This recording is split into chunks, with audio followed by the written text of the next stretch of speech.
Welcome everybody, Zach here, aka Graveshift77, and today we're going to be looking over the new Frostfall cards. I'm going to be giving you all my opinions on the new cards, how I feel they will function, what I like about them, what I don't like about them, and we're just going to give this a shot, and I'm just going to throw out my personal opinions on the cards. Here's the new spirits. They're all beautiful. I love the new artworks. We got the full art Cryoscorch here. We're not going to be talking about anything like those. We're just going to be talking about the cards in general, how they function, so on and so forth. So starting with Cryoling. Alright, so this is one of our new starters. Cryoling gets +1 attack for each frost in your underworld. When it has 6 or more attack during your main phase, you must either destroy it or special ascend it into Cryoburn from your hand or deck. This card can be huge, guys. It's only a 1/3, but with Frost's recycling abilities, with Enfrostics, with Kione, this card can be huge, man. This card can get the 6 attack extremely quickly, and it could just, you could summon it out and immediately have it at 6 attack, immediately ascend it into Cryoburn, and then you've got Cryoburn himself. During your draw phase, you can discard your hand, minimum of 1 card, in order to special ascend this Cryoburn to Cryoscorch from your deck. Okay, here's my thoughts. Cryoburn is the way to go. If you're running the line, you might as well have a one-off of Cryoscorch. I think Cryoburn by itself is fine. It is a 7 attack body, and it's just a quick ascension, easy to get out. I mean, honestly guys, Cryoburn will go amazingly hard. I will equate it to Blazerus from base set, and that is just how I feel about that. Nothing against Cryoscorch, but Cryoscorch is a go big or go home kind of strategy that I'll probably mess around with, not even gonna lie. But speaking on Cryoscorch, let's get into him. When you special ascend into this Cryoscorch, you must destroy all runes. Okay, so if you go from Cryoburn to Cryoscorch, you must, there's no if, there is no can, you must destroy all runes. That means yours and your opponent's. So this is literally just a go big or go home scenario. Now, your opponent can respond to this with Gorgon's Gaze, so on and so forth. But if you did special ascend into him, you must destroy everything. So either A, make sure that you don't have any runes when getting this guy out, or B, you just don't care. Because at the point that you get Cryoscorch out, I mean, you're basically going for the win anyways. Because you can expend your spirit deck, guys. Your whole spirit deck. Minimum of 1 spirit to force your opponents to expend 5 spirits. Guys, this is basically Eruption on crack. Like, oh my gosh, you can burn for 5, and depending on what they have on board, you can hit them for another 3. Like, I mean, this is huge, man. This is a crazy big ball strategy to run, because you're literally, for one, Cryoburn requires you to discard your entire hand to get to Cryoscorch. And then Cryoscorch, if you special ascend him, you must destroy all runes. And then you can expend your spirit deck. I mean, go big or go home, guys. This card's going to be huge. I don't see it seeing much competitive play, but I do see it having a really cool niche spot in certain decks. Kind of similar to the way Voltempest is run in current base set. Alright, moving on to the rest of the Frost cards, we have Catarant.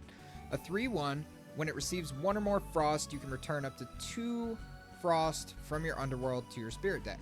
Boom. Frost has its healer. This is huge, guys. You can literally, in Enfrostics, pull Catarant. Catarant heals the 2. I mean, it's just crazy recyclability here. crazy recyclability. Like, nutty.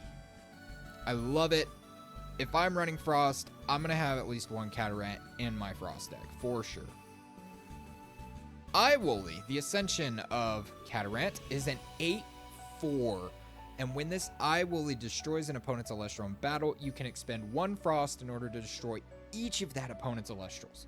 Guys, Iwooly is very interesting, okay? Here's my thoughts. So, it can get shut down pretty hard. That is the main argument. At this point in the game, guys, what 2-drop doesn't get shut down hard? Like, if you're running a 2-drop strategy in your deck, it's susceptible to getting put out of it, put down. But the upside to this, guys, is decks like Five Guys, like Earth Beaters. I mean, those decks are gonna swarm you pretty quickly with pretty strong creatures, right? Iwooly is the answer. When it destroys an Elestral in battle, which it probably can because it has 8 attack, you can expend a Frost to destroy all of the Elestrals. Their board state, gone. Iwooly, I think, is a sleeper card. I'm going to mess around with it. We'll see what happens. Snowaddle, the other starter from the other starter deck. When you normal cast this Snowaddle, you can search your deck for an Elestral with enchantment cost Frost Thunder and add it to your hand. So this is a searcher for a 2 cost. That's actually pretty awesome. The only 2 right now would be Ricerage and his Ascension. Pengawatt. Snowaddle is a decent body, honestly. I mean, a 2/4 is not bad, and it gets you your 2 costs. So, I mean, it's not terrible. Pengawatt. During your draw phase, you can disenchant a Frost or a Thunder from your field in order to special ascend this Pengawatt to Imperawatt from your hand or deck. Here we go, guys. Here's the Bridge Ascensions. Whereas Cryovern, I feel like, has a little viability, Pengawatt, I feel like, does not have as much. Now, Pengawatt for a 2 cost is only a 5 attacker. Granted, it does have 7 defense, but in all reality, Pengawatt is it's basically anti-Imperawatt, because Imperawatt wants spirits on him. Pengawatt is telling you to disenchant a spirit from the field, so you're gonna get less on the Imperawatt if you do it. And then here's Imperawatt. When you cast this Imperawatt, you can Nexus all of your enchanting spirits to it. You can disenchant 3 in any combination of Frost and or Thunder from this Imperawatt in order to destroy each card in an opponent's field. Guys, if you can get out this Imperawatt just by normal means, which is the route I would go, because it's on cast. It's not on special, it's on cast. So, Nexus all of your enchanting spirits to it. So if you're running Zeus, if you're running Keone, if you've got other spirits on board, man, like if you've got a Stadium Rune, if you've got either Mount Olympus or Mountains of Boreas up, if you've got other Elestrals that have extra spirits on them, you can then give all of those spirits to Imperawatt, and he just blows up the opponent's field. Each card, face down, Elestral, don't matter. Think about that for a second. You can get a massive amount of spirits on Imperawatt, and then only disenchant 3, and then their spirit deck is wide open. Guys, this card has crazy potential. I like its effect. I think a board clear is awesome. It's really niche. It's going to be really tricky to pull off, but with Thunder doing Thunder things, I don't think it's impossible. Moving on. Ursicle, the Bears. A 1/3. When you normal cast this Ursicle, you can search your deck for a Bear Elestral or Rune, add it to your hand. Pretty basic. Your search in your Bears. Urskote. Now, Urskote is interesting to me. It's a 2/3. When this Urskote is attacked during the damage step, you can return the attacking Elestral to its owner's hand. You can do this even if this Urskote is destroyed by the attack. Okay, this has uses outside of bears, guys. This Ursko essentially is a Shield of Achilles for free. If they want to get rid of your Ursko, they're going to have to return that Elestral back to their hand. They're going to have to make an educated choice. Now, this I like because it turns into a situation like with Foamy. Foamy is main target of Earthquake and Laurels because they don't want you to float. This is going to be the case with Ursko. They're going to target it with other means besides battle so they don't get their Elestral popped back to their hand and give you board advantage. Ursko, I think, can see uses in other decks outside of Frost, even just as a cool tech card. That way you can replace your Shield of Achilles, essentially. I think it's great. I think it's the best bear, personally, in my opinion. Moving on. Abominursa. 3-1. This Abominursa gets +2 attack for each other bear Elestral on your field. That's huge, guys. That's huge. Just one extra bear on your field, and you got a 5 attacker. If you got 2, that's a 7 attacker. That is crazy offensive pressure. I think Abominursa is the offensive force of bears. I think this is what bears has been needing. It has been lacking. And I think it makes bears a little bit more viable. Moving on from that, we have Papa Bear Glaciursa. A 14-4. This Glaciursa deals piercing damage. When this Glaciursa enters battle with an Elestral, you can suppress that Elestral. Suppressing is huge. Negating effects, basically. I think the piercing is the way to go with Glaciursa. I think Glaciursa can see a tech in decks outside of bears and outside of Frost. Personally, just as a piercer, because piercing damage is really cool. This is the first card we have seen that has this ability effect, and I like the idea. And 14 attack is nothing to scoff at. Moving on, we have Tadflow. 1-1. You can expend 1 Frost in order to special ascend this Tadflow to an Elestral with an enchantment cost 1 Frost or 2 Frost from your hand. Okay. My likes and dislikes about Tadflow. It is like Tadpuff, but not as good, in my opinion. So the reason I'm saying this is because Tadflow requires you to have, it's specific to Frost. So the enchantment cost of the Elestral you're special ascending into has to cost 1 Frost or 2 Frost. Tadpuff, on the other hand, can get you your other good 2-cost bodies that are outside of the water element because it's not element specific to the Ascension. Tadflow is. This could be good if you're running like Iwooly or we'll talk about it later, but Shiver Roar. You can use it to special ascend into your Cryovern, which that's a really cool idea as well. I think it can have its uses. I think it's a one of index maybe that are running heavy 2-cost spirits or 2-cost Elestrals, but that's about it. Permafrog. All right, let's look at this guy. A 1-3.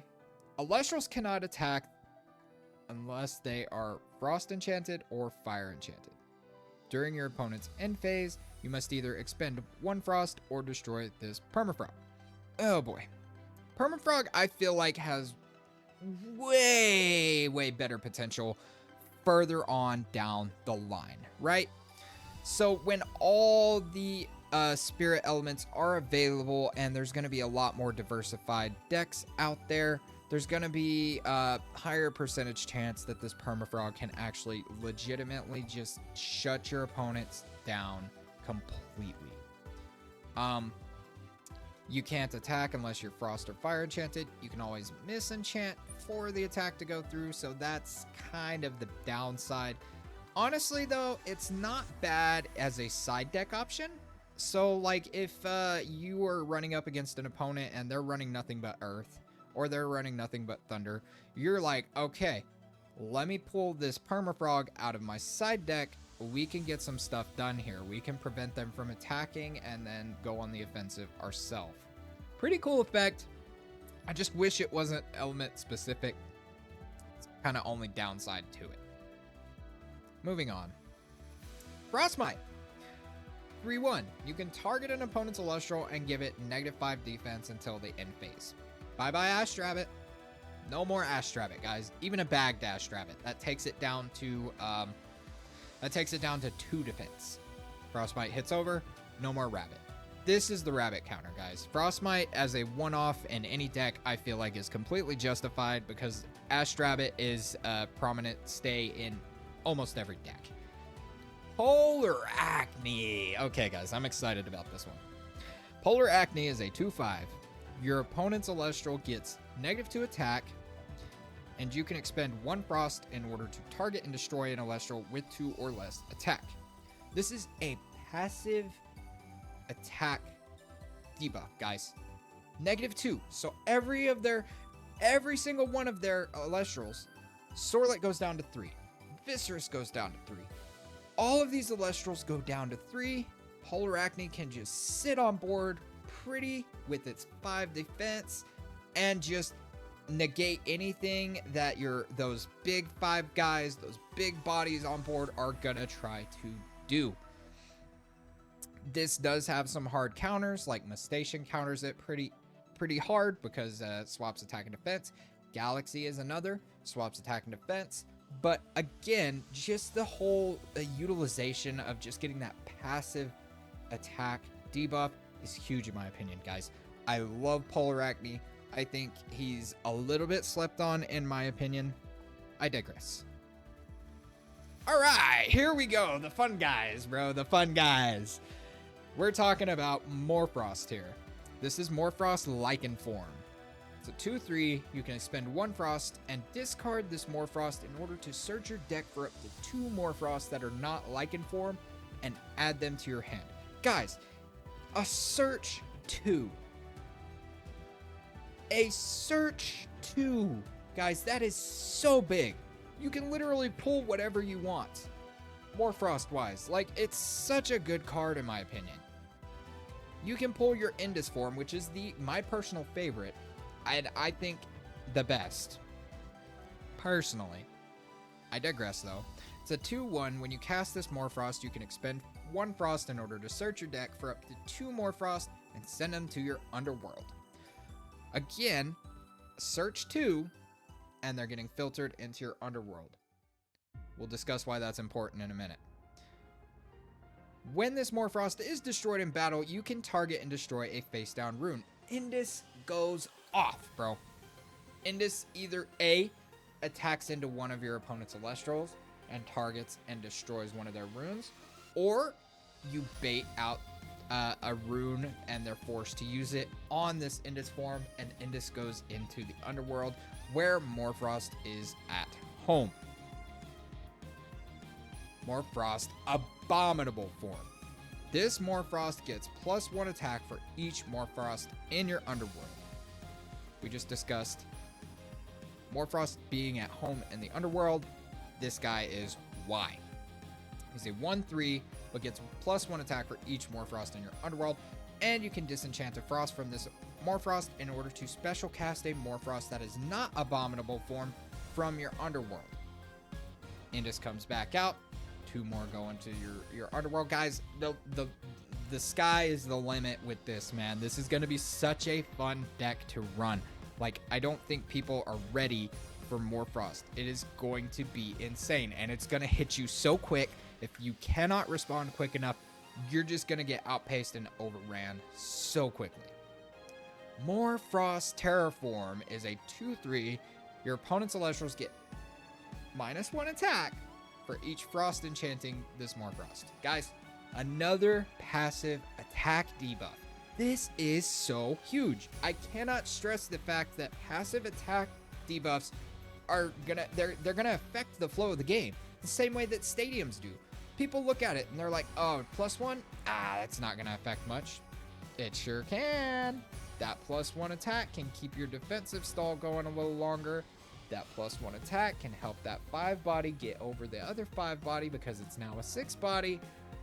It's the same with this, man. You just give them a passive attack debuff, and paired with Frost Nexusing, guys, you're going to be able to get multiple multiple Frost Spirits on this Morfrost, and then he can just go crazy. When a player activates a card effect that targets one or more Morfrost, you can discard a Morfrost in order to negate that effect and destroy that card. So with the amount of Morfrost you're running in your deck, you're more than likely to have at least one of them in your hand, right? Okay, so if it targets one of the Morfrost, then you don't want that Morfrost to be affected by that. Just discard a Morfrost and that card's destroyed. Bye-bye. So Kindleo can't destroy any of the Morfrosts, and it goes bye-bye. Earthquakes. Bye-bye Earthquake. You just wasted it. Laurels, targets. The sky's the limit, guys. Gorgons, targets. Just, negate the effect of Gorgons, and you're still good to go, man. I mean, Morfrost Terraform is really cool. I feel like it is the sleeper out of the bunch of Morfrost. I feel like people are sleeping on Terraform, personally. But, again, I digress. Moving on. Frigicub, here we go. Frost Nexus, a 4/2. You can Nexus up to 2 Frost, and when you do, you can enchant a Frost from your underworld to this Frigicub. Guys, this thing is crazy. Frigicub is absolutely insane. Frost is going to be in your underworld. It is based around underworld interactions. It's a no-brainer you're going to have Frosts in your underworld, guys. And at a 4 attack, that's not bad at all. And his Ascension, Shiver Roar. Guys, Shiver Roar is going to be awesome. I don't know why people don't think it will be. I don't know if it's because they're just not on board with Stadium still. Why that is, I have no idea. Me personally, I've been a Stadium believer since day one. Stadiums are huge. And here's a perfectly good explanation as to why. You can enchant a Frost from your underworld to a Frost Elestral on your field. This is essentially a Nexus from your underworld. And while Mountains of Boreas is enchanted, Shiver Roar cannot be targeted by opponents' rune effects. It's essentially Sonicore. Like, come on, guys. Like, think about it. Like, come on. Shiver Roar can just sit pretty, enchant, beef up, Mountains of Boreas on board. You're going to have a board of over... Think of the possibilities between this and Frigicub. Terraform, Polaracne maybe. If you get that, that's kind of a stretch. But Terraform Morfrost, you can get like... you can get 3 spirits on him. Boom. Just like that. 4 actually, I think, with Frigicub. Yeah, you can enchant. So 2 from the underworld, 2 from the Nexus from Frigicub. Put 4 onto your Terraform. That's a -5 passive. And then your Terraform becomes a beefy boy. And I mean, guys, that's just, the possibilities are endless here. I mean, I think this is amazing. This is fun. This is cool. And I think it's just going to be an awesome playstyle to go with. Arcturus, the Nexus form of Tectorus. A 3/2. You can expend 1 Frost in order to give this Arcturus +3 attack until the end phase. Okay, so it doesn't get the passive attack buff that Tectorus gets. But it does give you those Frost Spirits in the underworld that you want for cards like Frigicub, like Shiver Roar. I mean, and it can be activated up to 2 times on your turn. So you can get him up to 9 attack in 1 turn. So those pesky 8 attack 2 drops, Arcturus says bye-bye. I mean, I think it's, I don't think it's as good as Tectorus personally, but I do feel like it's a great fit for its slot in Frost. I think that this could be run as a one-off in any Frost deck, and you have a really cool Frost beater that still allows you to do Frost things. That's my thoughts. Chillalotl. So we're finally getting the reprint and the official release of Chillalotl outside of the promos from the Kickstarter. So it's a 2/3. When you cast this Chillalotl, you can target up to 2 face-down runes. As long as this Chillalotl is enchanted, those runes cannot be cast. So Chillalotl shuts down back row. Now, granted, you can respond to the Chillalotl, right? But really, the only appropriate response to the Chillalotl would probably be PTA. And that's pretty much about it, because Gorgons doesn't do anything, because at the end of the turn it's going to be locked. That rune's going to be locked anyways. So I mean, you basically just waste the Gorgons instead of keeping it on board. So PTA is the only response to Chillolatl cast. His stat line's not as good, but dude, you can get so heavy aggressive with Chillolatl on board just because you're locking down the back row. I think it's huge. And we'll move on from there. And Frostix, the star of the show, guys. A 2/3, you can expend 2 Frost and discard this in Frostix in order to target and special cast a 1-Spirit Frost Elestral from your Underworld. Guys, in Frostix is gonna be crazy. And Frostix gets spirits into the Underworld, gets himself into the Underworld, gets you what you want out of the Underworld. Say you have a Catarant, boom, you just healed those 2 Frost Spirits right back just by casting Catarant. Say you have Keon on board, you can disenchant 1 from Keon, pull in Frostix back, and Frostix can do it. Again, it's just insane the crazy combo pieces that you can do with Frostix, and it pairs great with Cryoling, because you're just expending the Frost, and then Cryoling gets beefed up. Oh, dude, it's gonna be nutty. I think Frostix is amazing, and it's such a beautiful artwork, too. Alright, Morlith, the big boy of Frost. 6/4. This Morlith can be normal cast with 2 Frost if an opponent has fewer Elestrals in their Underworld than you do. Guys, this is a no-brainer. Frost wants to be in the Underworld. 9 times out of 10, you're gonna have more.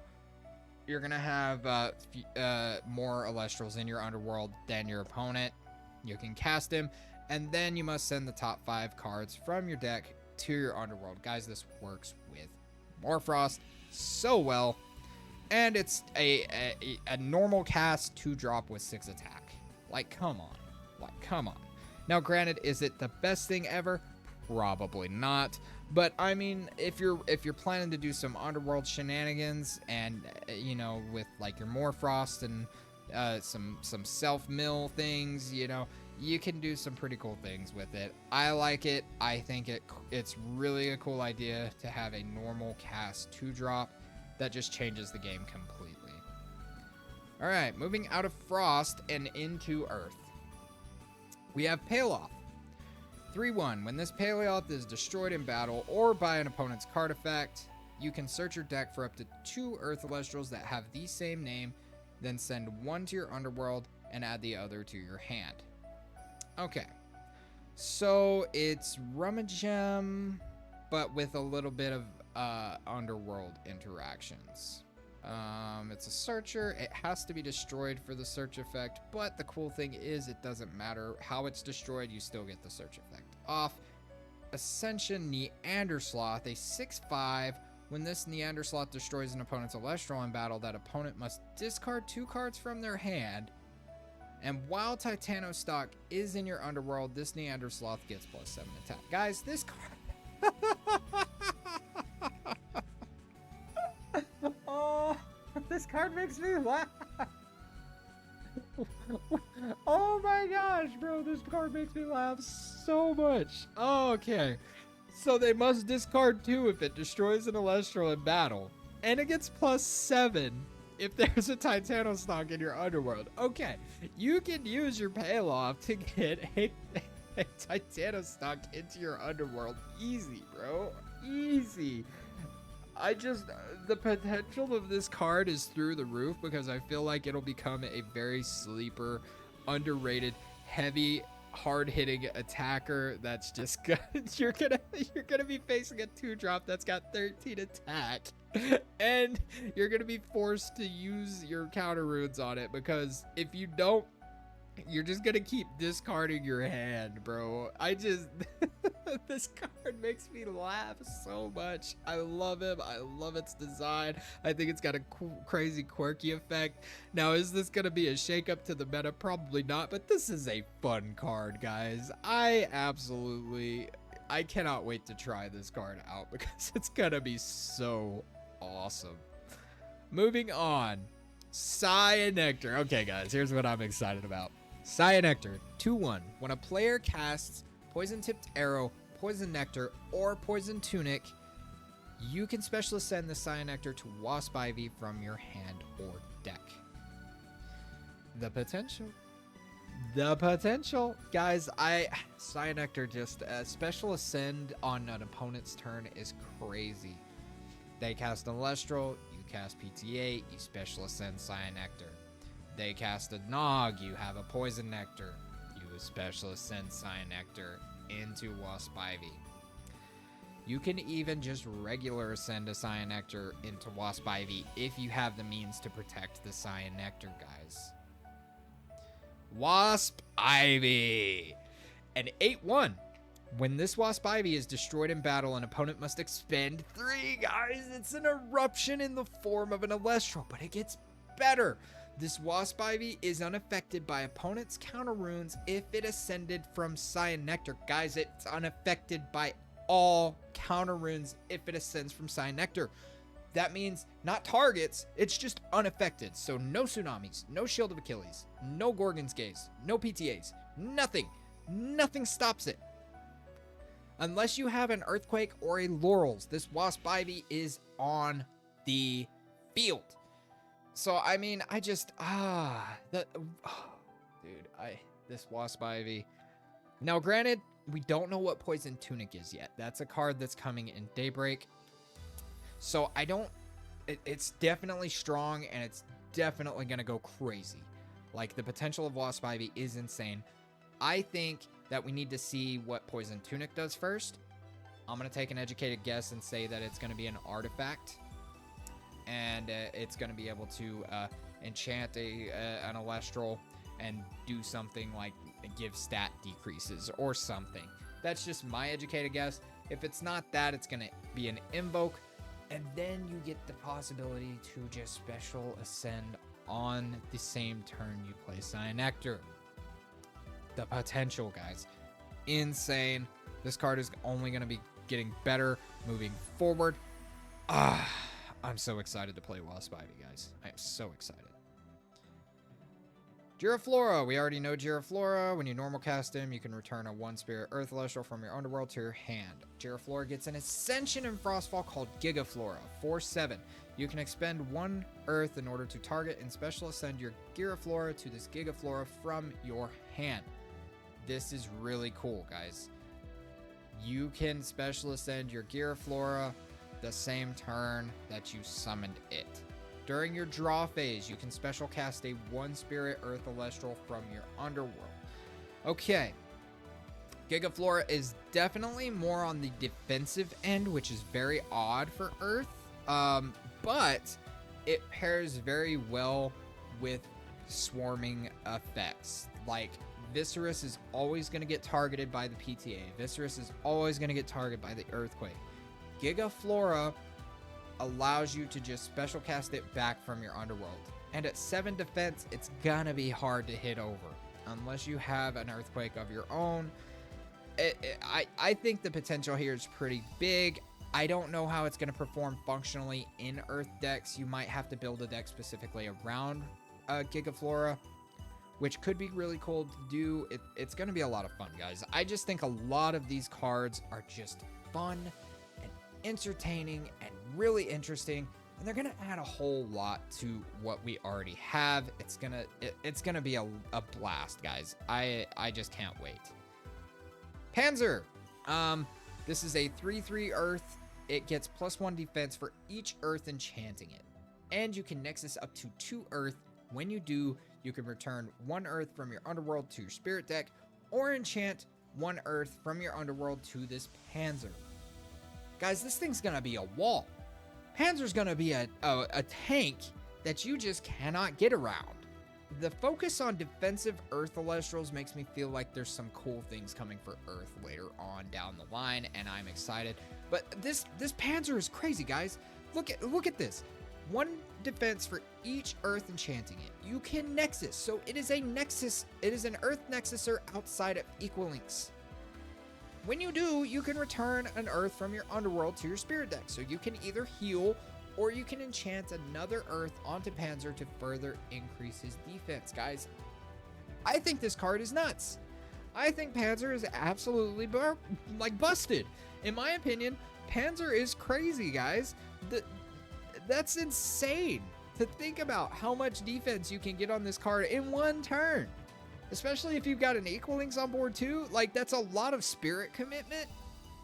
I will give it that.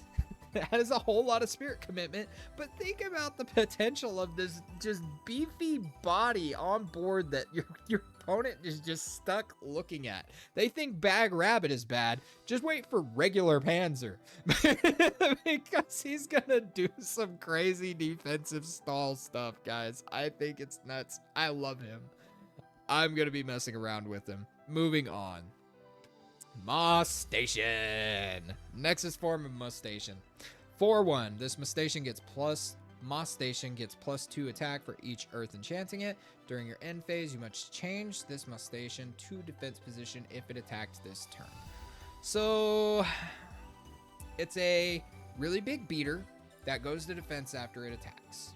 This is a downside, but if you can get some Altar of Stars plays in with it, further boosting its attack, I think it could be pretty cool. I like the choice that you get with him. You can pull him out as a one-time, boom, I gotta hit over this 5 guy real quick. He can hit over it, he goes to defense position, and then you gotta just figure out what to do from there, either, you know, by tsunamiing, by Gorgonsing, whatever, to protect him if you want to utilize him again. I feel like for the most part, he's just going to be a spear that's going to just go through your opponent's 5 guys and just lay waste and call it a day. I think he's best one-off in most decks. You might be able to incorporate him into a beefy 5 guys deck, maybe. I don't know. We'll see. We will see. Cyprong, the Earth Healer, guys. This is literally Elestrals for free. When this Cyprong is in attack position and an Elestral on your field is destroyed in battle, you can return each Earth that was enchanting that Elestral from your underworld to your spirit deck. That's crazy, guys. That's nutty. In all honesty, I feel like this Cyprong can find a really cool spot in Earth. I think it could make its way into Earth Beaters personally, as just an extra healer and an extra way to recycle. But that's just me. I think it's got some cool utilization. Earth finally getting a healer is pretty cool. Granted, it's not a lot, but it's something, and it's a 4 attack, which makes it viable in my opinion. And I love the artwork. Cyprong just looks so cool, guys. I mean, the tree trunk antler, the bark chest here, the chest plate, the sprigs right here. It's such cool artwork, guys. All right, moving on. Verdalith, the Lith of Earth. We have it at 3/7. It can be normal cast with 2 Earth if an opponent has at least 4 more spirits in their spirit deck than you do. When you cast this Verdalith, you can return up to 4 Earth spirits from your underworld to your spirit deck. Earth has a crazy healer now, guys. I mean, you can do some crazy things with this right off rip. I mean, if you get those early game Nogs, and then maybe you run like a Drops of Leaf combo with this, you can immediately bring them out, immediately heal those spirits back, and then you got a 7 body just sitting on board saying, all right, now what? What you gonna do? I mean, you get the draws for free, you get the free hand for free, you get a Verdalith for free. I mean, it's all free, guys. It's all free. free 99 with Verdalith. I'm a big fan of stall cards and defensive cards, so I really like Verdalith. Will he see a lot of play? Probably not, but I like him. Again, guys, I think all these cards in Frostfall are super cool, super fun, and I can't wait to get my hands on them. Fire! Smokey. 3/2. When you special cast this Smokey, you can draw 2 cards.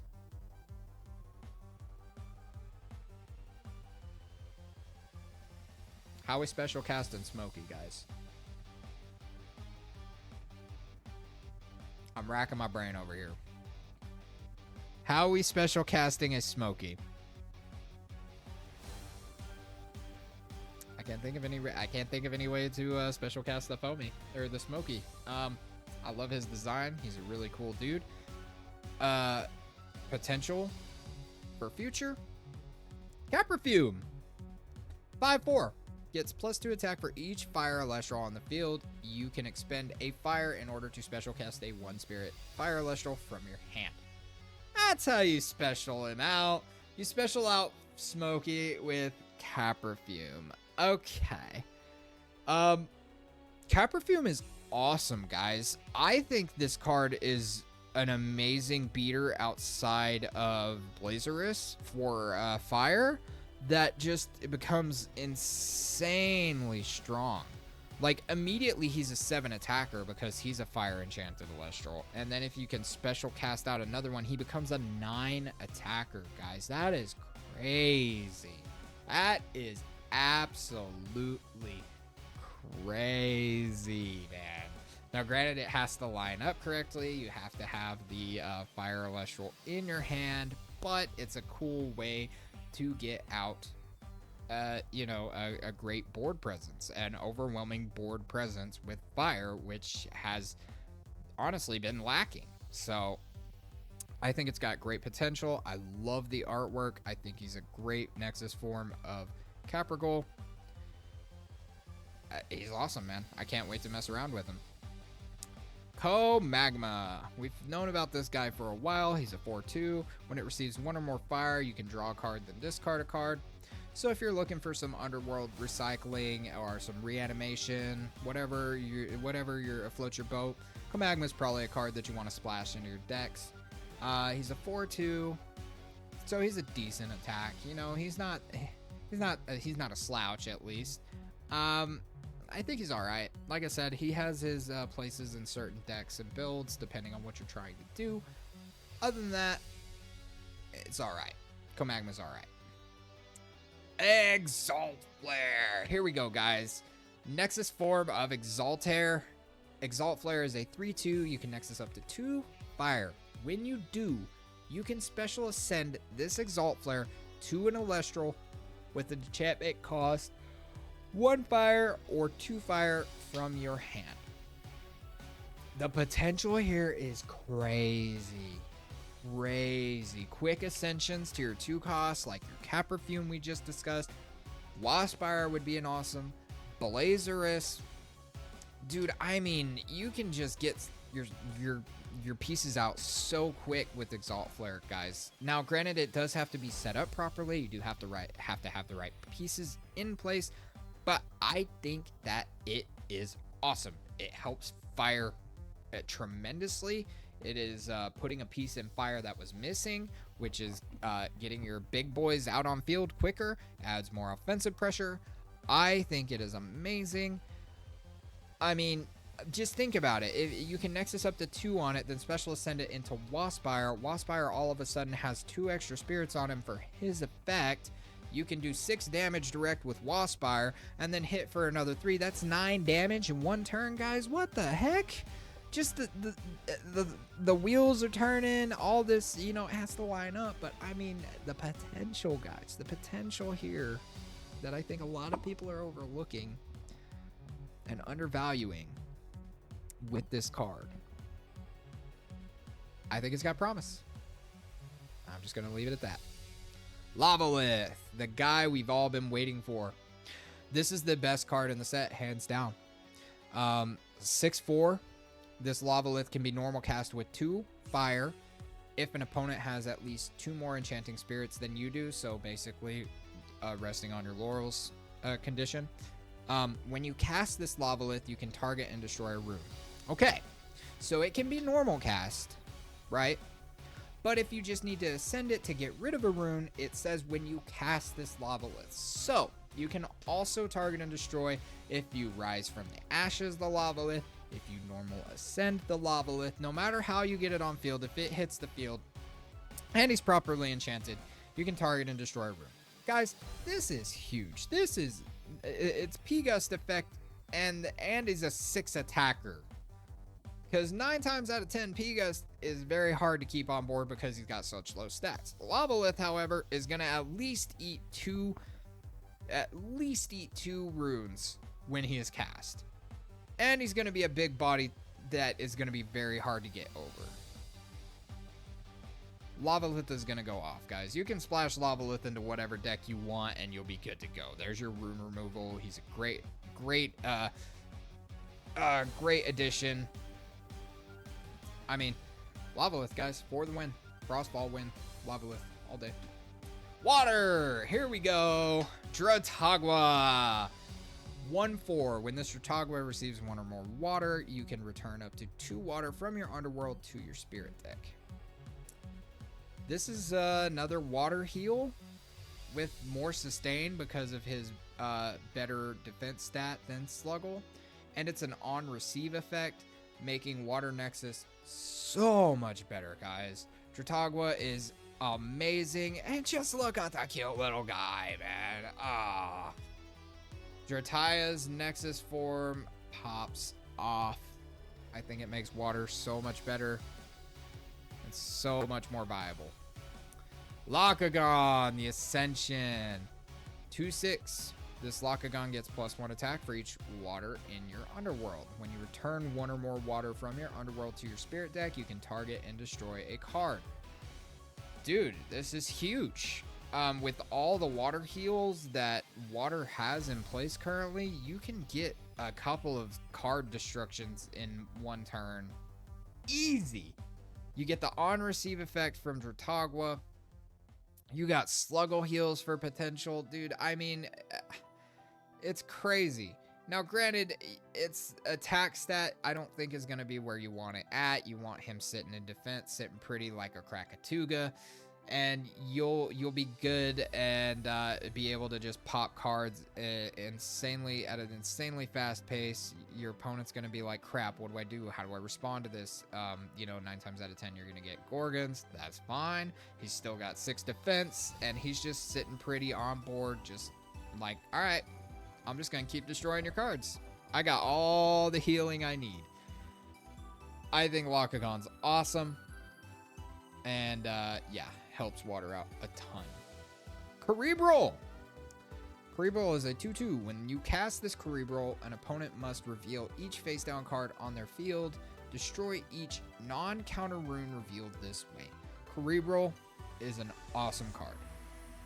I would run it as a one-off in any deck. Foamy Float into Cerebral. Get some insight into what your opponent's running, and if they're trying to bluff, like with an Ambrosia or with the Laurels or you name it, Cerebral just destroys it, says nah, and then you can play around what they have. So if they've got something face down like a PTA, you can say, okay, well, I don't want to cast this because then it's going to get PTA'd in the face.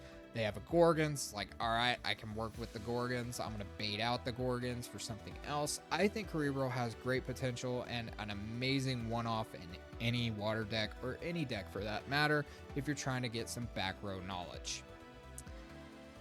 Cerebrum, the Ascension of Cerebral. Guys, I love this guy so much. I love the line. Cerebrum is a 2/4.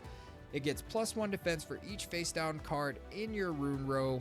And while this Cerebrum is in defense position, your opponent cannot set cards. I love this card. I love what it's trying to do, guys. And I tried to make a deck built around it. This thing requires so much setup to work properly. It is insane. It's just unless you are able to get him out with a Tadpuff turn 1 and then protect him with a bag, it turns into the whole cracking situation where you're trying to shut off the Elestral row with 2 crackings on turn 1. It just requires so much to set up. I mean, mid to late game, it could be kind of good, but at that point, is your opponent really going to be setting back row? I mean, it's It has so much potential, guys. I feel like he's going to get better moving forward in future sets. Just for now, it's going to be so hard to get him out and use him effectively because he needs to be in defense position. The main reason this is a problem is because it is a direct, it does not play with Galaxy. Because Kuririm wants to be in defense position, Galaxy changes attack and defense of Water Enchanted Elestrals. So you're giving him 2 less defense. He wants to stay in defense. He doesn't want to attack. He just wants to sit pretty and prevent your opponent from setting runes. I mean, I guess it's possible to do some kind of crazy altar play with him to put him back in defense after you attack. But then at that point, I don't know, man. I love this card to death, but God, is it so much work to get him to work correctly. I would love to be able to crack the code on that. Once I get my hands on these cards, I promise you I'm going to be trying my best to figure out a way to make him work because he's a fun guy and I love him. Moving on, Narpoon. 4/3. When you normal cast this Narpoon, you can search your deck for a 1-spirit Frost Elestral and add it to your hand. Okay, so an outside of element searcher for water. This is kind of cool. So Narpoon can search out a 1-cost Frost Elestral. It can synergize really well with like Chilotl. Then you can set down, completely disintegrate 2 cards in your opponent's back row. He's a 4 attacker, which is a really solid stat line for water. 4 attack, 3 defense, I think is really cool. And then his Ascension, Whale Lance. Guys, Whale Lance is going to be awesome. I am just telling you right now, Whale Lance is going to do some cool things that people just automatically assume, oh, he's going to be used to take out more Frost. Yes, sure. I'm thinking, let me dissect this Thunder Nexus deck. Let me destroy that Sparkit and get rid of all Sparkits. Now you have no hand grip. Let me dissect this Earth Beaters deck. Let me take out that Equilynx. You have no more way to remove my runes. Let me take out that Viscerus. No more Viscerus, guys. It dissects opponents' decks and what their decks are trying to do. Whale Lance is huge. When this Whale Lance destroys an opponent's Elestral in battle, you can search that player's deck for any number of cards with the same name as that Elestral and send them to the underworld. This card goes crazy, guys. This card goes crazy. I'm just going to tell you all that right now. Whale Lance is amazing. Can't change my mind. Babloon! This is my boy, guys. This is my card. This is my favorite Elestral by far. Babloon is a 1/2. Water Enchanted Elestrals get +2 attack and +2 defense. So Babloon is a 1/2 that effectively becomes a 3/4. Water Enchanted Elestrals get beefed up. This adds so much support to water, and I love it. You throw a 1 off of Babloon in your deck. You foamy float into him when necessary if he gets taken care of.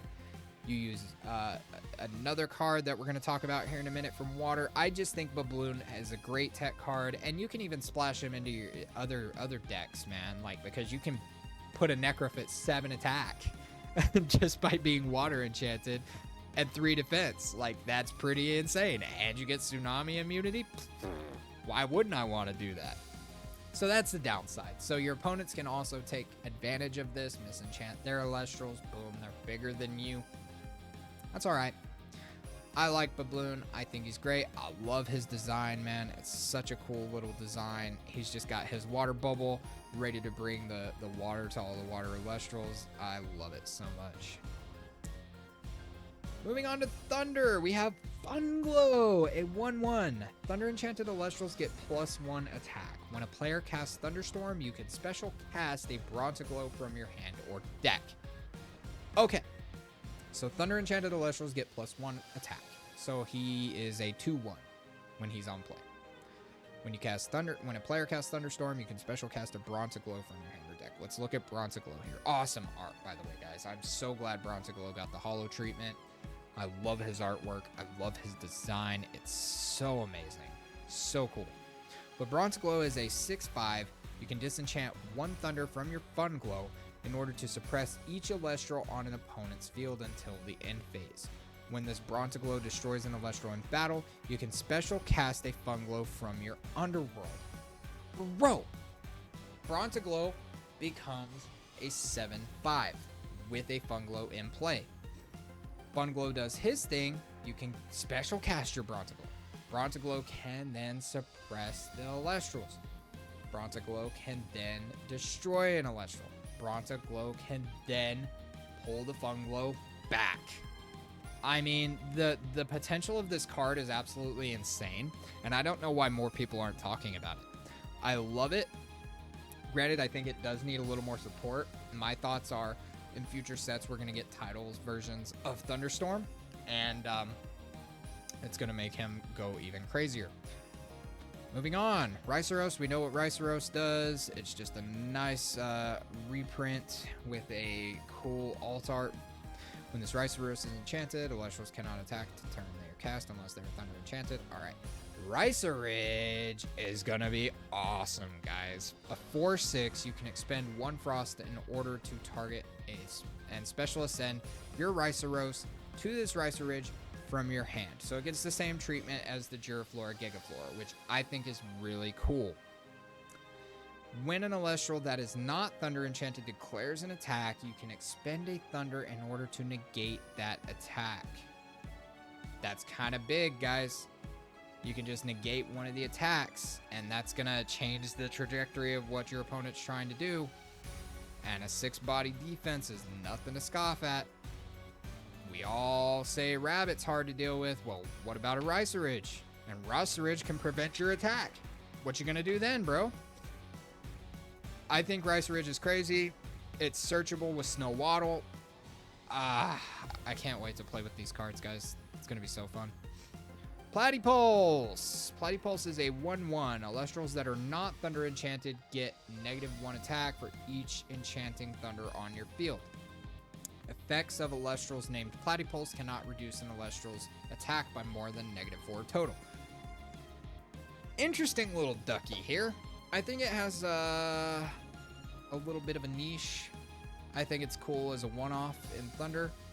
Kind of has that same feel as like Babloon in the case that your opponent can take advantage of it. But a passive stat debuff is huge. Like I was saying earlier, I think it's pretty cool. I think you can put this in a Thunder Nexus deck, no problem, and just have that extra 1 up on your opponent. Just my opinion. Nemicell. Nemicell is the card that Wind needed, guys. 3/1. When this Nemicell receives 1 or more Wind, you can return up to 2 Wind from your Underworld to your Spirit deck. All right. A healer for Wind. Wind is the most expensive deck right now. Put 2 and 2 together, Wind goes crazy. Just going to throw that out there. His Ascension, Terrasail, is a 7/3. You can Nexus a Wind or Water. When you do, you can special cast a Nemicell from your hand or deck. Guys, a 7 attacker that can Nexus and then special cast a Nemicell to give you heals, and it can Nexus either a Wind or a Water. Come on, man. This card has crazy potential. I think it can go crazy in a Wind-Water hybrid deck, which I love the Wind-Water hybrid. I think it's got potential. I'm excited to play it. Findust, a 2/2 Wind. You can disenchant Wind from this Findust in order to search your deck for a rune that costs at least 1 Wind and add it to your hand. So you can get Bag of Winds. You can get Aeolus, and we'll talk about the other ones here in a minute. When you cast Sandstorm, you can special ascend this Findust to Hibufin from your hand or deck. You can search Sandstorm to then ascend the Findust to Hibufin. Granted, that is if you have a way to get another Wind Spirit onto the Findust, but still cool nonetheless. Let's talk about Hibufin, a 7/2.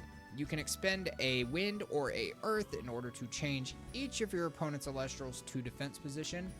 While this Hibufin is in attack position, your opponent's defense position Elestrals are suppressed. So suppression, 7 attack, can attack over them. They can't do what they want to do. So Rabbit doesn't get Rabbit effect is the biggest thing I'm hearing from this. They have to change Rabbit to attack if they want to get Rabbit's effect off. Gotta love it. Nimbug. We already know what Nimbug does. Expend wind in order to special ascend to Siracoon from your hand or deck. Okay, then we get Charcoon. This card always counts as Siracoon. During your draw phase, you can special ascend this Charcoon to Flammoth from your hand or deck if you have at least 3 enchanting fire on your field. It's a tough sell. It's one of those bridge ascensions. I don't like it. I don't think it's good. Maybe you can use it as a wall until you get 3 enchanting fire on your field. Maybe you've got Hephaestus already. However you want to play it out, I don't think Charcoon's good. Flammoth, however, is a 9/4. This Flammoth gets +1 attack for each enchanting wind on the field. When a player activates a rune effect, you can expend 2 fire in order to negate that effect and destroy that rune.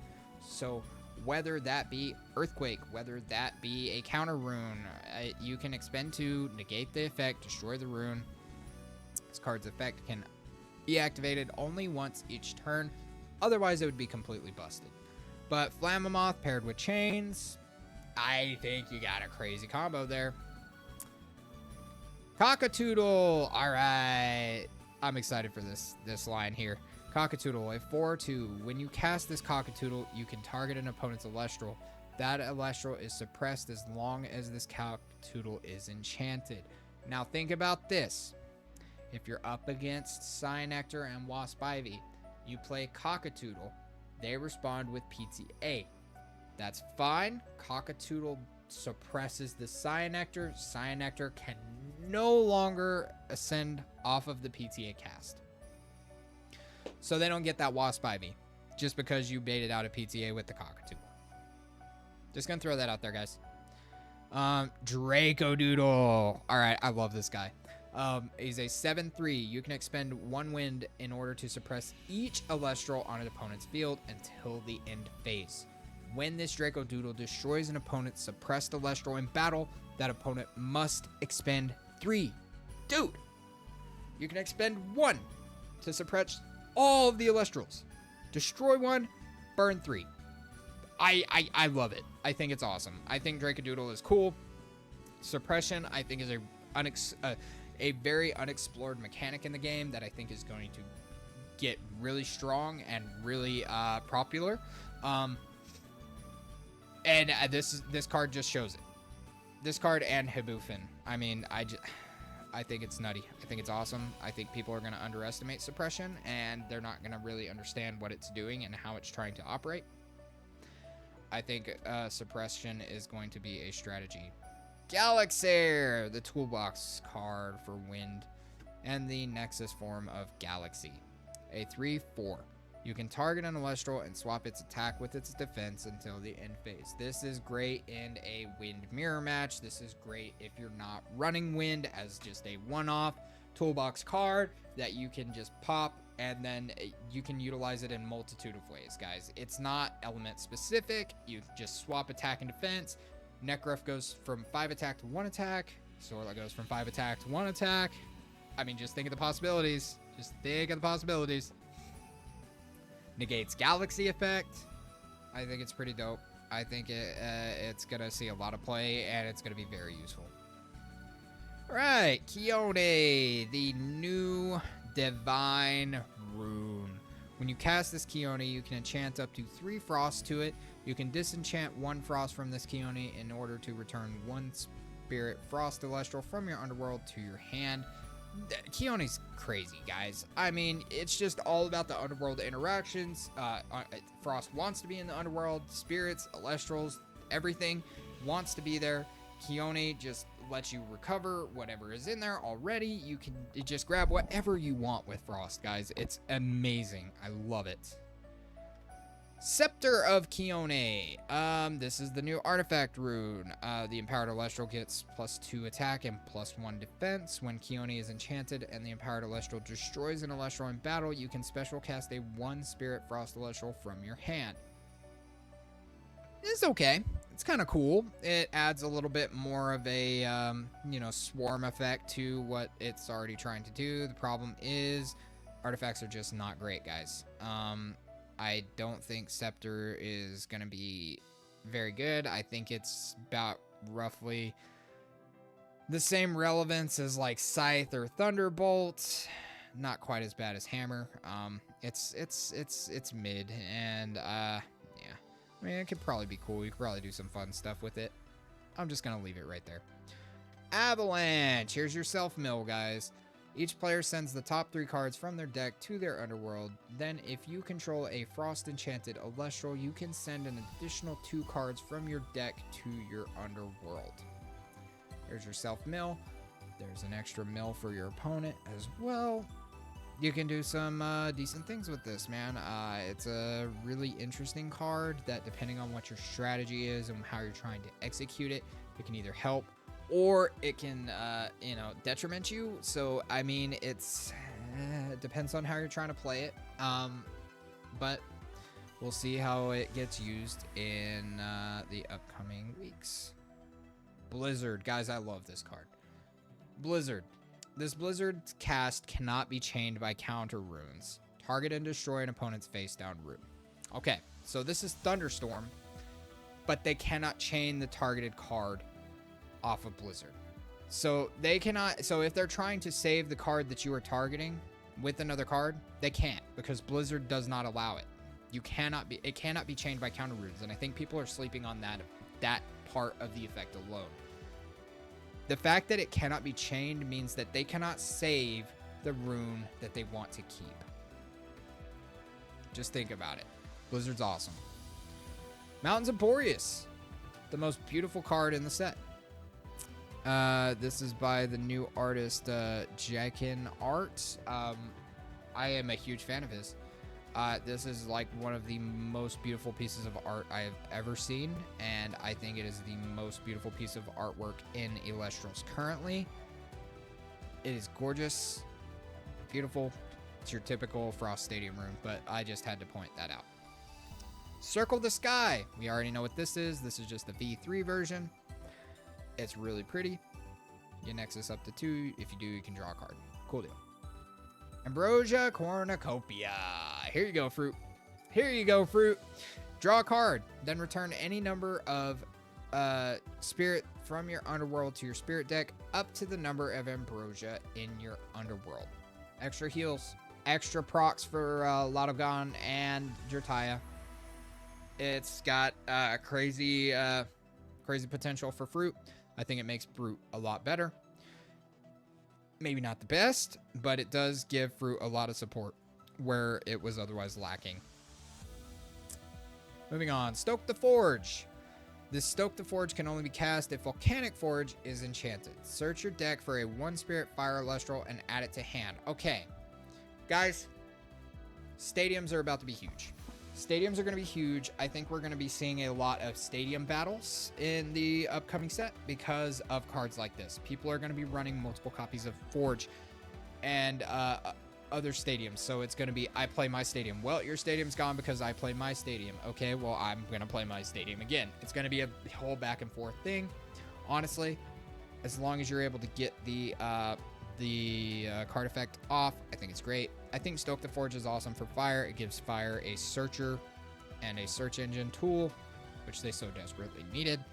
Now Fire has a lot more diversity.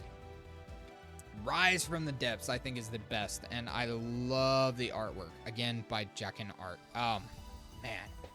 Oh, dude, I think Rise from the Depths is my personal favorite over Mountains of Boreas. I may be biased by saying that, but look at it, dude. It's glorious. You got the Capricorn here in the back.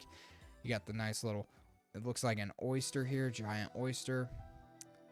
Statue right here with, it looks like Poseidon, just covered in seaweed and coral, and Atlantis back here, man. It's so good.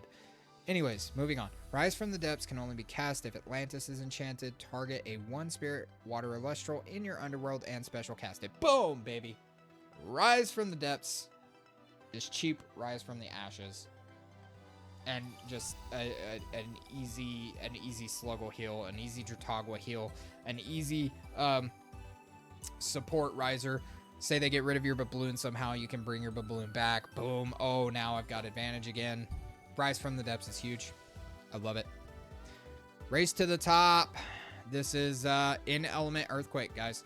Race to the Top can only be cast if Mount Olympus is enchanted. So again, the stadium focused rune. Target 2 Elestrals and destroy the Elestral with the least defense. Any 2 Elestrals, guys. It doesn't have to be mine and yours, just any. So you can pick 2 of your opponents and be like, get rid of that one. There you go. In element Earthquake for Thunder, guys. That's crazy. Alright, moving on. Tower of Winds. This is a card that will be crazy for Wind, guys. Nexus Wind to a Wind Enchanted Elestral. If you do, you can special ascend it to an Elestral from your hand. Guys, 3 drop in 1 turn. Think about it. Flammomoth, 1 turn. Stratomoth, 1 turn. Penterror, 1 turn. Dracodoodle, 1 turn. Thalaccane, 1 turn. Turn 1 shenanigans, 1 turn shenanigans with Tower of Winds is phenomenal, dude. I think it's great. I think this is another tech piece that Wind really needed to help push it over the top. I think it's going to make Wind even better than it is now, and Wind is crazy. Sandstorm, here's the Hibufin Ascension line, but it also has a secondary use that I really like. For each Elestral that is not Earth Enchanted, return it to its owner's hand if it is in defense position. Otherwise, change it to defense position. Until the end phase, those Elestrals cannot change position. So they cannot use Altar of Stars to change the position of their Elestral. They can use it on your Elestrals and so on and so forth. You know, if it's in defense position already, you blow it back to their hand. Otherwise, it's an easy way to change their positioning, and then they can't respond, and they can't change them back to attack position. I think Sandstorm is really cool. I think it's a really awesome card. I think it'll work great. Poisoned Nectar. This is the second card on the Cyanectar requirement list. This Poison Nectar can only be cast when an opponent activates a card effect that draws a card. Negate that effect, then destroy that card. Okay, so what are we looking at here? What draws you a card? Drataya.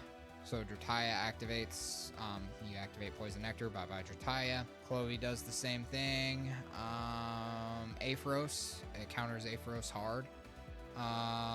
What else? Nog. Got to be some other draw cards. Comagma counters Comagma's draw. So anything that activates a card effect that draws a card, you just negate it and then destroy that card. Plain and simple.